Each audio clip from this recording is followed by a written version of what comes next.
ತುಮಕೂರಿನ ಸಿದ್ಧಗಂಗಾ ಮಠದಲ್ಲಿ ಇಂದು ಆಯೋಜಿಸಿದ್ದ ಲಿಂಗೈಕ್ಯ ಡಾಕ್ಟರ್ ಶ್ರೀ ಶಿವಕುಮಾರ ಸ್ವಾಮೀಜಿ ಅವರ 7ನೇ ಪುಣ್ಯಸ್ಮರಣೆ ಕಾರ್ಯಕ್ರಮ ಸಿಪಿ ರಾಧಾಕೃಷ್ಣನ್ ಉದ್ಘಾಟಿಸಿದರು. ಈ ವೇಳೆ ಅವರು ಶ್ರೀಗಳ ಭಾವಚಿತ್ರಕ್ಕೆ ಪುಷ್ಪನಮನ ಸಲ್ಲಿಸಿದರು.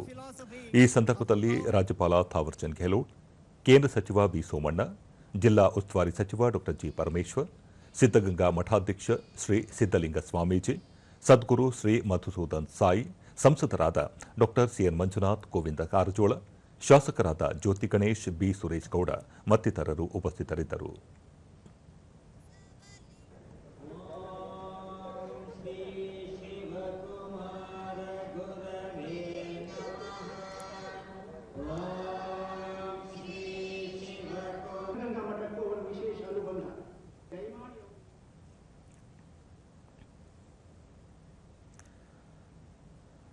ಬಳಿಕ ಉಪರಾಷ್ಟ್ರಪತಿ ಸಿಪಿ ರಾಧಾಕೃಷ್ಣನ್, ಸಿದ್ಧಗಂಗಾ ಮಠ ಶಿಕ್ಷಣ, ಅನ್ನ, ಆಶ್ರಯ, ಜ್ಞಾನವನ್ನು ದಾನದ ಬದಲಾಗಿ ಹಕ್ಕಿನಿಂದ, ಗೌರವ ಮತ್ತು ಪ್ರೀತಿಯಿಂದ ನೀಡುತ್ತಿದೆ.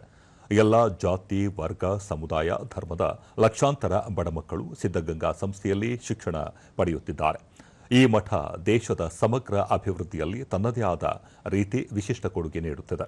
ಪ್ರಧಾನಿ ನರೇಂದ್ರ ಮೋದಿ ಅವರು 2047ರ ವೇಳೆಗೆ ವಿಕಸಿತ ಭಾರತ ನಿರ್ಮಾಣ ಮಾಡುವ ಸಂಕಲ್ಪ ತೊಟ್ಟಿದ್ದು, ಆ ಗುರಿ ಸಾಧನೆಯಲ್ಲಿ ಸಿದ್ಧಗಂಗಾ ಮಠ ಸೇರಿದಂತೆ ಆಧ್ಯಾತ್ಮಿಕ ಕ್ಷೇತ್ರಗಳ ಕೊಡುಗೆಯೂ ಅಪಾರ ಎಂದು ಹೇಳಿದರು.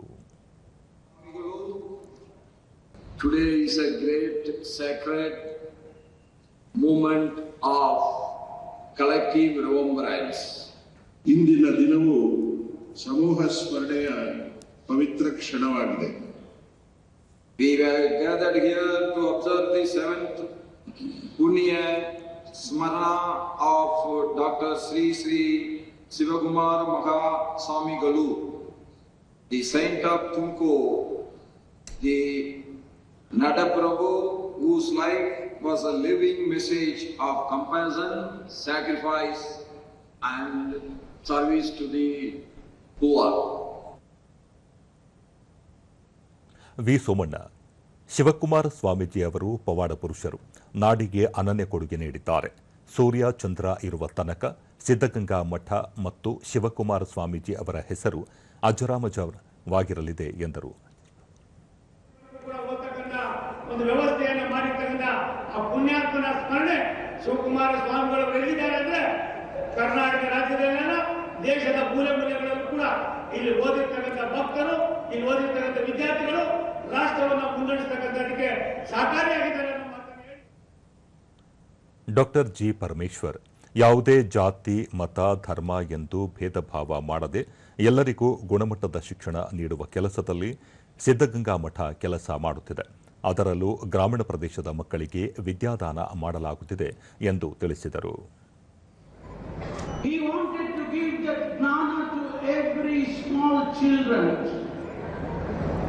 who comes from a very poor rural background.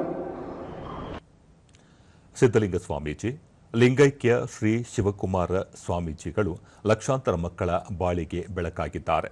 ಅವರಿಗೆ ಶಿಕ್ಷಣ, ಆಹಾರ, ಆಶ್ರಯ ಕಲ್ಪಿಸುವ ಮೂಲಕ ಬದುಕಿಗೊಂದು ಅರ್ಥ ಕಲ್ಪಿಸಿದ್ದಾರೆ ಎಂದರು. ನಮ್ಮ ಪರಮ ಪೂಜ್ಯರು ಇಡೀ ಬದುಕಿನ ತುಂಬ ಅದನ್ನು ಆಚರಿಸಿಕೊಂಡು ಬಂದಂತಹ ಅವರು, ಅಂತಹ ಪರಮ ಪೂಜ್ಯರನ್ನ ನಮ್ಮನ್ನೆಲ್ಲ ಆಗಲೇ ಇವತ್ತು 7 ವರ್ಷಗಳಾದರೂ ಕೂಡ ಅವರ ಸ್ಮರಣೆ, ಅವರ ಸೇವೆ ಅದು ಅಜರಾಮರವಾಗಿರುವಂತಹದ್ದು, ಶಾಶ್ವತವಾಗಿರುವಂತಹದ್ದು.